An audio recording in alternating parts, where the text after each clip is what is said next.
Costa Nacional está de volta. Hoje estamos falando sobre cidades inteligentes, uma alternativa que une tecnologia e qualidade de vida nas grandes e pequenas cidades.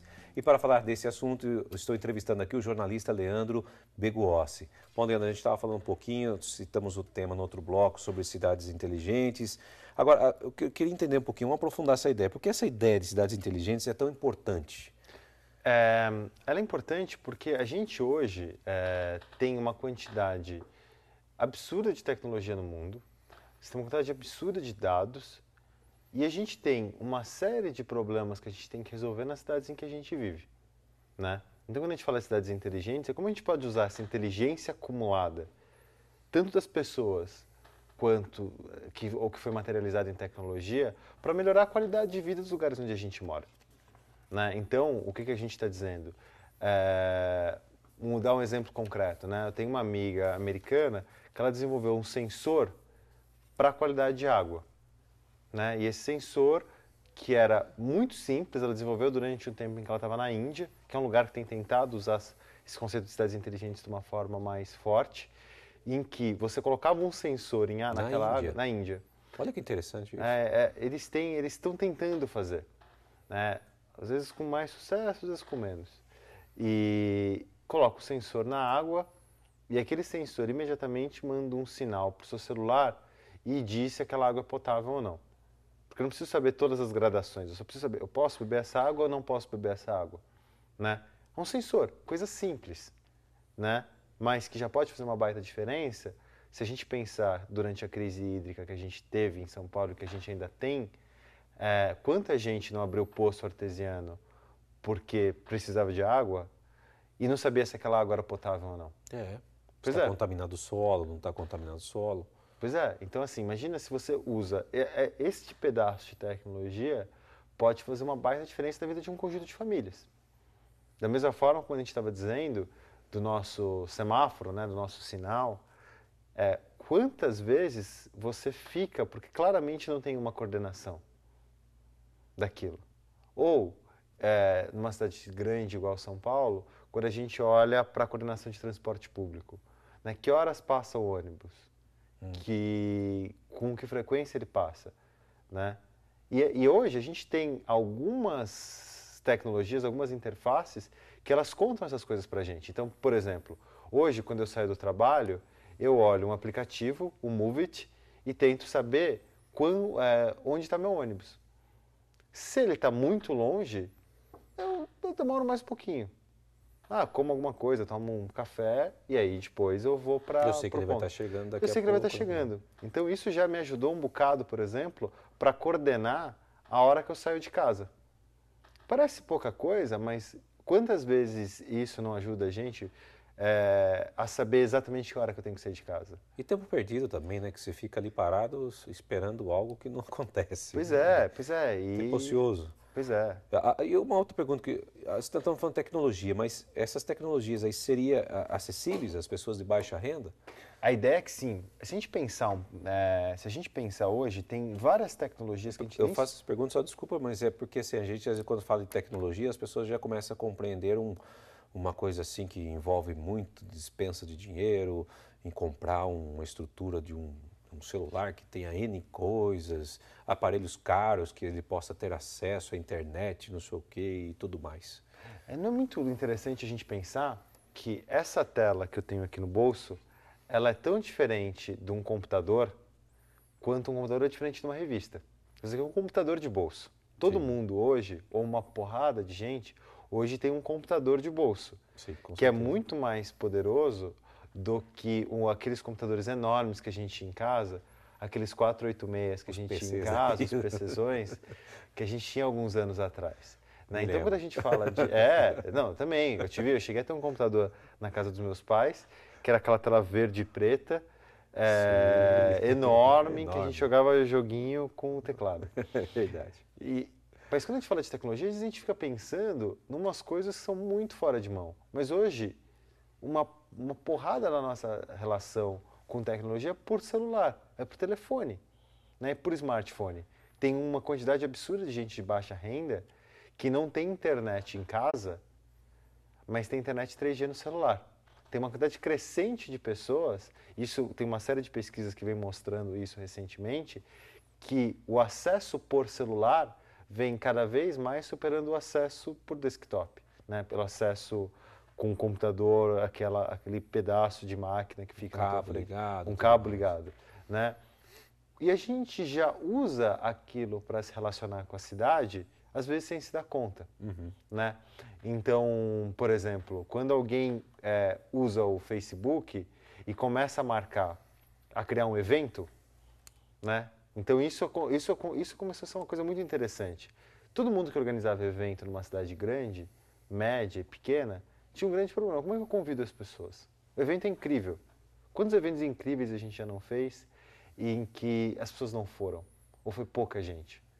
Então, recentemente, o Facebook fez uma coisa que é mostrar cada vez mais eventos na sua timeline.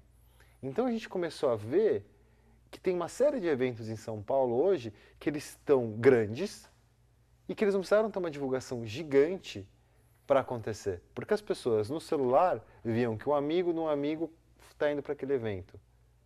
E falou, eu estou aqui perto, eu vou também. Né? E isso tem mudado muito a relação das pessoas com a cidade. É uma tecnologia simples, né? Você tem que ter um celular, uma conta no Facebook, e você vai poder ocupar a cidade de uma forma como a gente não estava acostumado a fazer no passado. Aconteceu comigo recentemente. Né? Eu descobri que era aniversário do bairro de Pinheiros, em São Paulo, onde eu morava há um tempo, e que eu descobri no mesmo dia que as ruas iam ser abertas para pedestres, e eu estava passando por lá, recebi um alerta. A gente já usa a inteligência nas cidades, já está lá. É que às vezes a gente não se dá conta das maravilhas quando elas estão na nossa frente.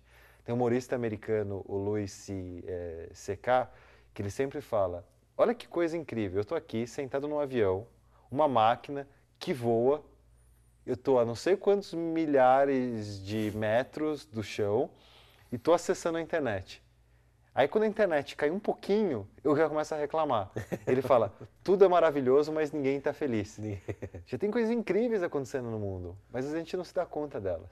E eu acho que a gente tem que falar cada vez mais disso. Para as pessoas de várias faixas de renda saber que elas podem usar e que é delas. Hoje, nas nossas cidades atuais, aqui vamos falar do Brasil, nós temos que começar tudo do zero? Ou a gente já consegue, do jeito que está, reformular algo e começar a implantar essa ideia? Eu acho que acho que tem duas coisas no Brasil que sempre me deixam muito preocupados, é que a gente gosta de um extreminho, né? A gente gosta daquele negócio que é 880, é tudo ou nada, é Palmeiras e Corinthians, é Flamengo ou Vasco, né? As cidades brasileiras têm umas histórias incríveis já, elas existem. Eu sempre falo, não tem 12 milhões de pessoas em São Paulo que detestam viver ali, senão as pessoas tinham ido embora, né? Campinas, nossa cidade incrível porque todo mundo detesta morar em Campinas, né? Então o ponto é, a cidade já existe, as pessoas estão lá, né? Construir uma cidade do zero, a gente sabe pela experiência do século XX que com frequência você cria mais problemas do que você resolve. Na China, as pessoas estão tentando criar cidades do zero e estão tendo muitos problemas. Porque o principal problema de criar uma cidade do zero é que você tem que combinar com as pessoas, né? Durante muito tempo, tem uma jornalista urbanista americana que eu gosto muito, que é a Jane Jacobs, que ela escreveu um livro fantástico chamado A Morte e Vida das Grandes Cidades. E Jane Jacobs contava uma história que é quando as pessoas queriam fazer remoções de cortiço em Boston e em alguns lugares de Nova York. Porque Nova York, que cidade. Nova York já teve uma autoestima baixíssima. Aquela campanha I Love New York foi quando a autoestima de Nova York estava lá embaixo e a única coisa que as pessoas falavam é quem teve a ideia de Jerico de construir uma cidade dessa no meio dessas ilhas geladas num lugar horrível. Vamos todo mundo para fora daqui, para os subúrbios americanos. E a Jane Jacobs contou uma coisa que ela falou assim, vocês querem remover todo mundo daqui por quê? Porque ela falou, num subúrbio de Boston, né, num cortiço de Boston, a mortalidade infantil era uma das menores do país. A taxa de crime era baixíssima. E ela comparou aquele lugar com um lugar que tinha sido construído do zero, que seria mais ou menos uma Coab da gente. Comparando uma com a outra, mortalidade infantil tinha disparado, criminalidade tinha disparado. Né? As pessoas tinham arrumado um jeito de viver ali. A família é aquela coisa quando a gente vê em cidade muito pequena. Né? A mãe cuida do filho da outra, o pai se conhece, vê, todo mundo se vizinho, conhece. tal. Quando você pega essa comunidade e transporta e fala assim, agora você vai viver desse jeito, você perde tanto vínculo no meio do caminho e você perde uma história acumulada naquela cidade que é muito ruim. Agora, isso precisa ser sempre ruim desse jeito? Não. Né? Então, por exemplo, uma das coisas que a gente tem que pensar quando a gente fala de cidades inteligentes é como a gente pode usar a tecnologia para melhorar as coisas que já existem. Então, por exemplo, eu preciso construir uma mega avenida e, de repente, destroçar um bairro inteiro? Talvez sim, se for uma grande questão, e aí são decisões que são difíceis de fazer. Talvez não. Se eu conseguir simplesmente sincronizar o seu semáforo, eu dou fluxo no tráfego. De repente, eu mudo a velocidade de tal lugar, eu diminuo o número de acidentes. Né? Eu tenho outras formas de resolver os problemas. Quando a gente fala de cidades inteligentes, é olhar para a cidade não como uma coisa que eu vou destruir e começar do zero, mas é basicamente como eu uso tecnologia para resolver problemas específicos. Né? E o Brasil já tem vários exemplos disso acontecendo. Você tem o Rio, tem iniciativas em São Paulo, Porto Alegre. Esse país é muito criativo. Curitiba, né? Curitiba. Né? Esse país é muito vibrante. A Brasília foi construída também. Né? Brasília tem várias questões, assim, eu tenho muitas questões, mas é interessante também de olhar. Esse país é mais interessante do que às vezes a gente acha. Nossa estima é meio baixa, não pode ser tão baixa. O Brasília é muito interessante mesmo, com certeza. Nós vamos para um rápido intervalo e voltamos já.